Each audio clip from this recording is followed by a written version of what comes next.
Merdeka Award Roundtable is brought to you by the Merdeka Award, fostering a culture of excellence.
Hello, I'm Cynthia Ng and you're tuned in to the Merdeka Award Roundtable. Now, you've already met all four panelists for today, so let's get straight into the discussion. The topic for today is the challenges in nurturing a reading culture in Malaysia. Now, on average, Malaysians read 15 books per year, and this is according to an interim report conducted by the National Library in 2014. Now, going by that data, there is a vast improvement compared to, say, 2005, when Malaysians were only reading 2 books per year. Now, I'd like to get to my panel right now just to ask you, that do you feel that this data reflects the true nature of reading habits in Malaysia? I'll start with Syed. Yes, I think Malaysians are readers, but the issue which we are more concerned about is whether they are reading enough and whether they read the quality stuff or the right stuff. There is already national book policy being introduced in the late 80s. So it's almost 30 years after the inception of such policy, and we are still discussing about this under the purview of Merdeka Award. So that's a huge question that we have to tackle today. Okay. I go to bookshops and I see long lines at bookshops, and I know people are buying books, but those are in primarily urban areas. I'm not sure how representative it is across the board. And also, what do we define as a book? Do we define a textbook as a book? And you're enforced to read that in school, right? You have to read the textbook. And so I think there are a lot of questions I have when I hear that statistic. But on the whole, over the last decade, I think more Malaysians are writing, and I totally agree that more Malaysians are reading. And I see that movement in a positive direction. Okay. There's certainly plenty of variations when it comes to demographics with this data that we have. But Dr. Inderjit, how do you feel about the reading culture in Malaysia? Are we reading enough? And most research on reading habits have been done in urban areas. We never go down to the rural areas to check whether they really read, because some of the researchers, they like to be in the urban areas. So they get a lot of data, easy available data. But if you go to the village and the rural areas, I'm sure there's a lot of issues. Maybe we want to consider a number of hours reading instead rather than number of books. Okay, which brings us to the question, does quality matters more than quantity when it comes to reading? 95% literacy rate in Malaysia, so Malaysians generally have access to books, but majority of Malaysians still prefer reading light materials like magazines and newspapers to books. Is that a worrying trend? Do you see that as a worrying trend when it comes to us wanting to inculcate a good reading culture? Shen.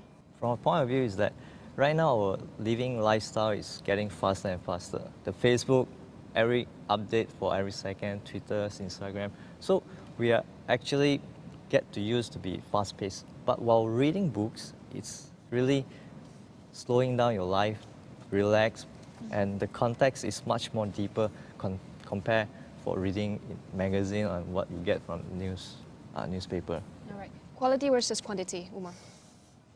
I am a proponent of reading anything. Assuming everything. Yes, but with good reason, right? I think whatever it is you read, whether it's a comic book or a magazine or a newspaper, it's, for lack of a better phrase, a gateway drug.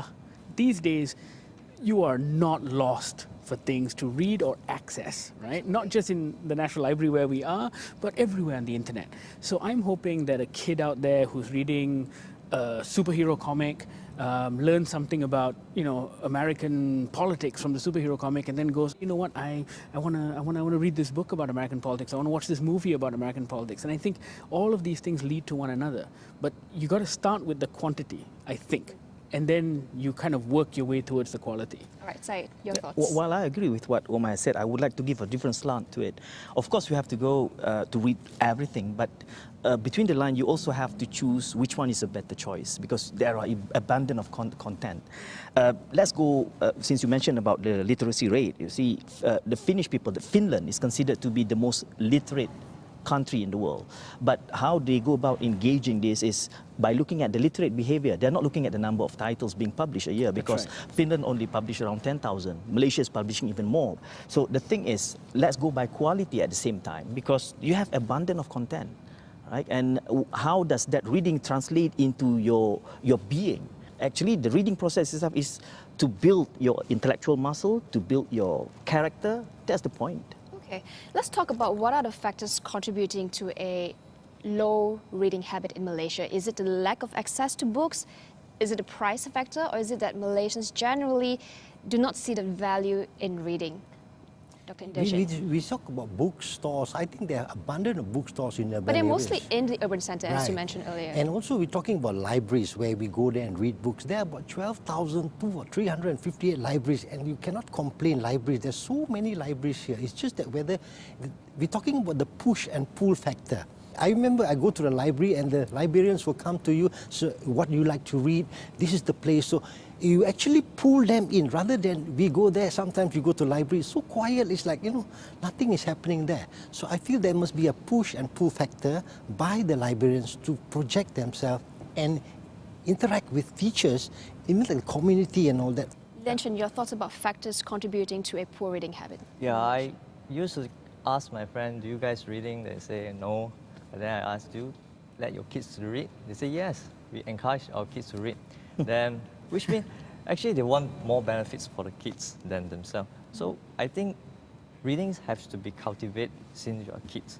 Since the last few years, you will see a spike in Google Analytics where people find online content. That's why you now have, I'm not talking about ebooks, I'm not talking about free ebooks, I'm talking about the like of Vocat, Aman, whereby you get quality articles online and Malaysians start going towards that. The question is, why do they go to this platform instead of buying books? I think the issue here is because book sales commensurate or correlate with GDP and also purchasing power. That's number one. So people have the options of free content. And number two is that what is it that the mainstream book industry is offering, which is lacking? And then you see fixies picking up because they're offering something alternative. Well, I agree with cost being a huge issue. Right now, with our current exchange rate, a brand new novel that comes out hardcover is between 130 to 150 ringgit. If you're lucky, a bookshop will give you a 20% discount on it, right? But 150 ringgit can buy you groceries for your family for a week, if not more. Yes. That's an insane amount to balance out food versus one book, right? That's one. However, I have to say one thing though.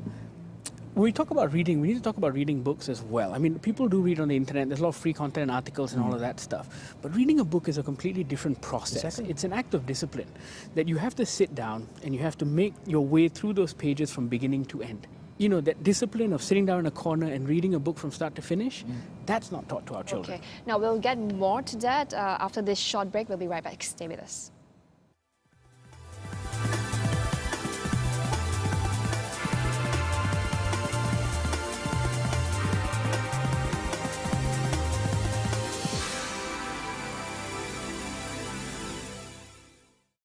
Welcome back to the Merdeka Award Roundtable. Now, the digital age has changed how we consume content, how we gain knowledge, and people now spend more time reading on their mobile phones, on tablets than before. And how has that impacted reading habits in Malaysia? There is no doubt that digital technology has come into the big picture, and I think it's just a matter of time before we can see that there'll be major inroads of e-books, and particularly from the research and academic world, before it trickles down. But I'm not saying that it's going to take over the whole chunk of the market, because it's going to be a hybrid kind of environment in the future. That's what we see. Yeah, reading 140 characters at a time doesn't count, lah. But that being said, digital book sales globally have been on the downturn over the last couple of years. Meanwhile, physical books have increased. Now, for me, why that's interesting is because we are still of a generation that, actually all of us here didn't grow up being screen natives. I would like to see in about 5 years' time, when the screen native generation has buying power, to see what they do, because we are still very tactile and we like the physical. We want to own it like we buy it. You like the smell of papers. We like the smell of paper, right? Right. And I think that's very important. But it's also important to note that everything when it came out, when the mass market paperback came out, people thought it was the end of literature. People hated it. They were like, it's going to cheapen literature, everything's going to the dogs, it's awful. And the same thing happened when the Kindle came out, right? I think I don't care where you read, as long as you read. All right. Now, Lian is in the online book industry, and given the numbers that we are seeing, the decreasing interest in e-books, for example, how do you feel about the future of the publishing and book industry as an online player? As we just discussed, the e-books has all benefits like more faster, convenient, and then the efficiency of distributions, low cost, cheaper.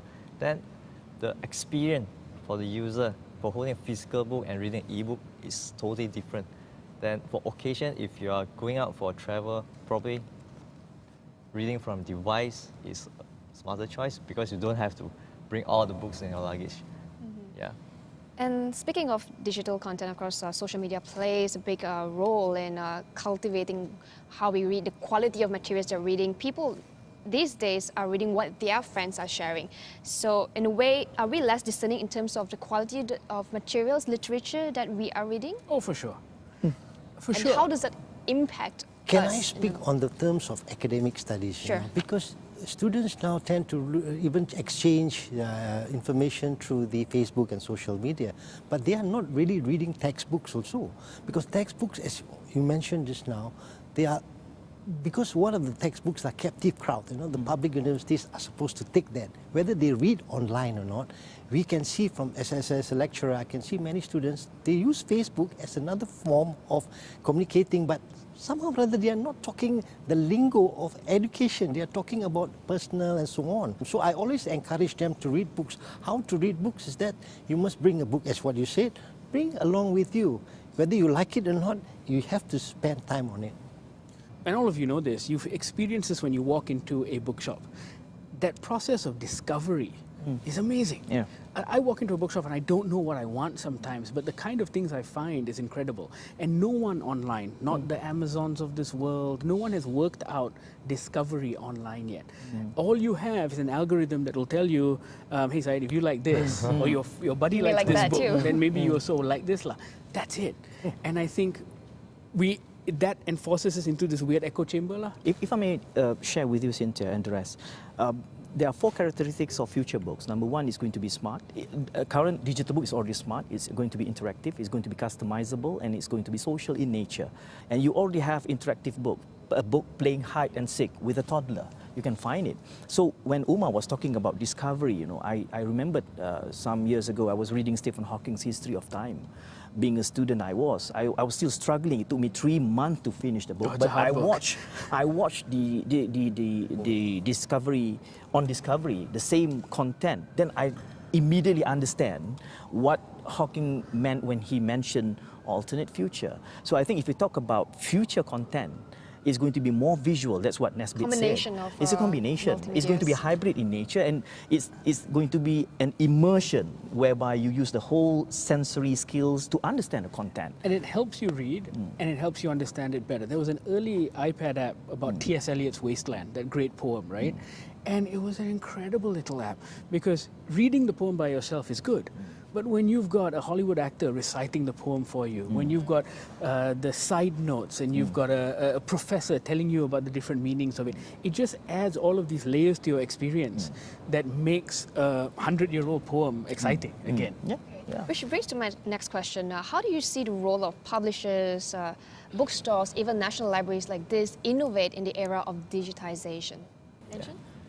I would say digital age will actually have a very good opportunity flourish the reading, because books in physical or e-books, I mean, books is just one way of learning. It can be a video, it can be article, so it can be a sharing from others readers. So if we have this digital age that we can serve is as a platform that everyone can access it, either you're a rural area or we are from urban area. So it's a very good chance for us to make a change. Yeah. Can I share the convergence which already took place? We already have Smoke SMS book written by Professor Siti Zainon. It was a collection of SMS between her and her family in Aceh when the tsunami came. We also have Twerk and one of the Twitter book. We also have Ajami Hashim writing a collection of, you mentioned about 140 characters, so they make a collection of it and then it becomes a book. And now we even have book, video book. So you will see more and more of such convergence in the future. I think the way how we read in the future is a combination of text. After all, text is also symbols. As to how we can encourage and inculcate the role of National Library and all these things, it's a two-pronged approach, right? We can't just target children, we've got to target adult reading as well, because that's already there's a vacuum of a generation of Malaysians who don't read. And we want them reading to their children. And then you start this virtuous cycle again, because I'm sure all of us growing up, our parents read to us in some form, whether it was a bedtime story or at least grandparents or whatever. And that's the interesting cycle, because you remember that, it triggers a nostalgic moment, you want to do it to your own children, and so on and so forth. The librarians play a major role.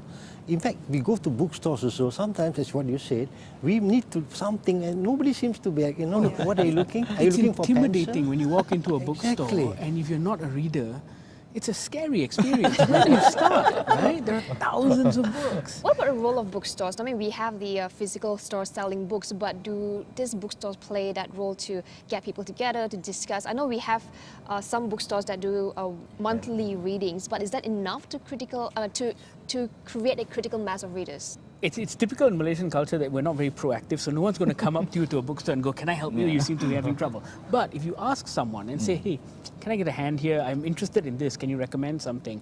And if your staff is well trained, that goes a long way towards making you feel at ease. And we like recommendations. We like say, hey, you know what? I read this. I really liked it. It's a great thriller. If you like watching this TV show, you're going to love this book. That's what you need. I must concur. In fact, I think I went to one of the small bookshop not in this country, but when you ask one particular book, he mentioned, we have that book, but it's no more. He can suggest it's just a small bookshop. I think a bookseller must be passionate about what they're doing. But on top of that, the role of librarian also has changed. Because now they are information scientists. It's not about we are asking them, do you have economic books? But rather, a librarian should be able to advise that we have this 10 lists of economic books, and the top on the list is the best that caters for your needs. So you can rank. That's information literacy. I would add that coffee shop is also a best place for... Oh, yes. Yeah. They have book cafes nowadays. Yeah, I mean, it's like hybrid for coffee and books together. A good match. Yes, we got to cater to the hipsters as well. Yes, you got to make reading cool, having a book next to you as cool and Instagram worthy. All right, now we have to go to the second commercial break, but we'll be back shortly. Stay with us.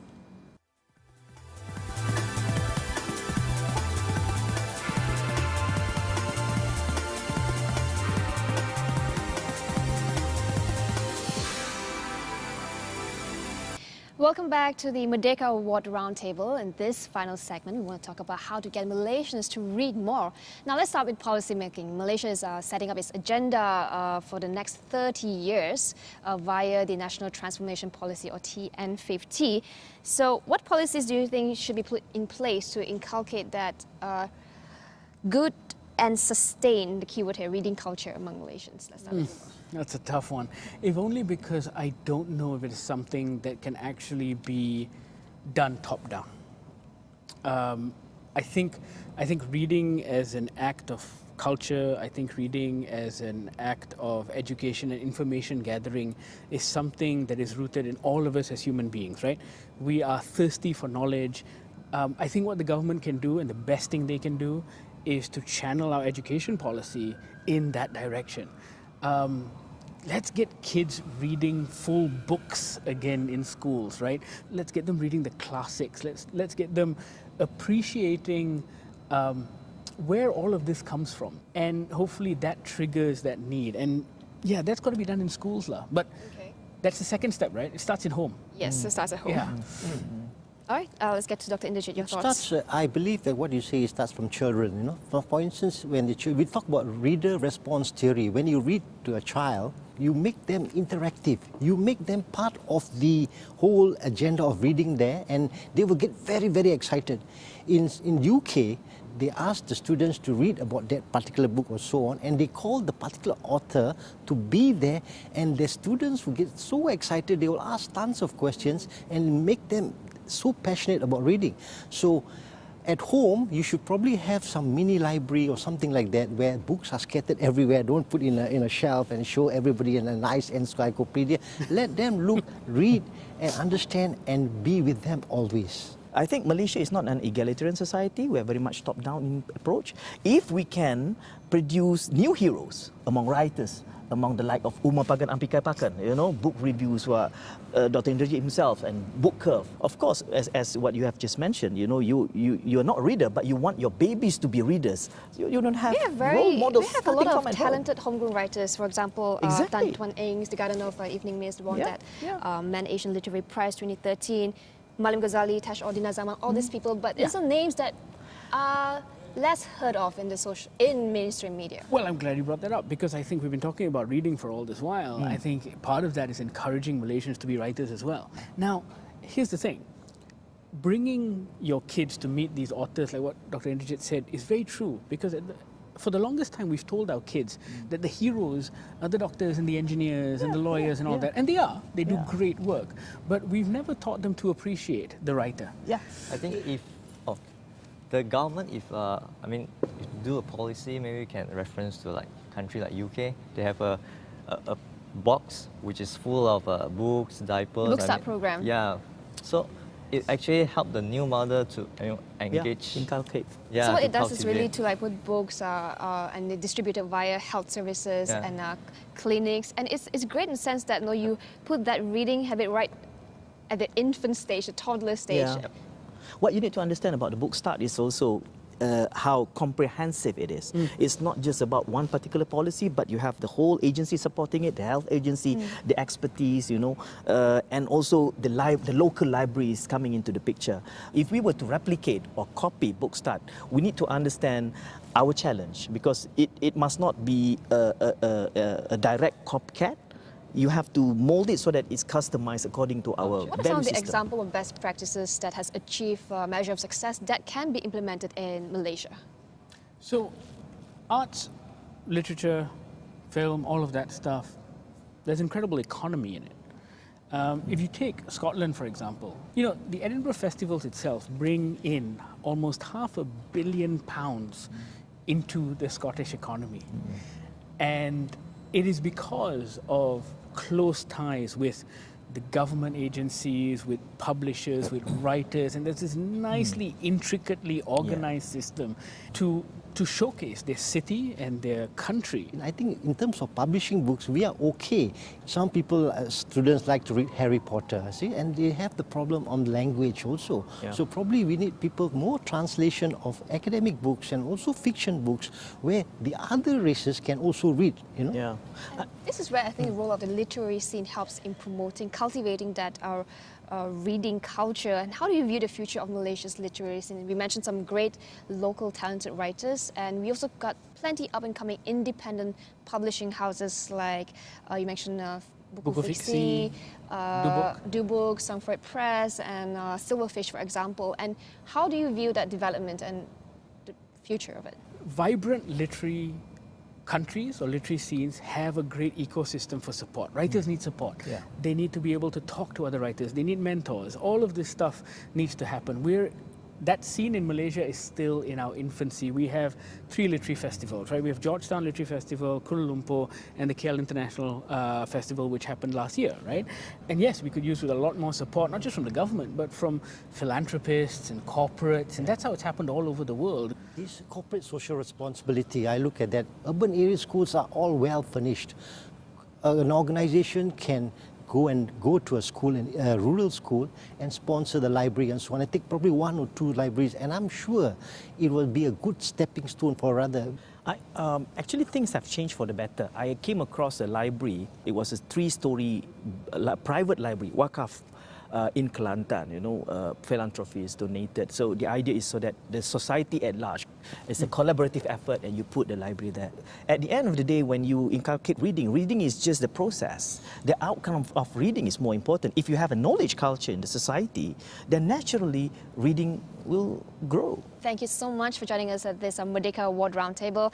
And I'd like to say my thanks to the National Library of Malaysia for hosting us today right here. And this is the Merdeka Award Roundtable, and we hope to see you soon.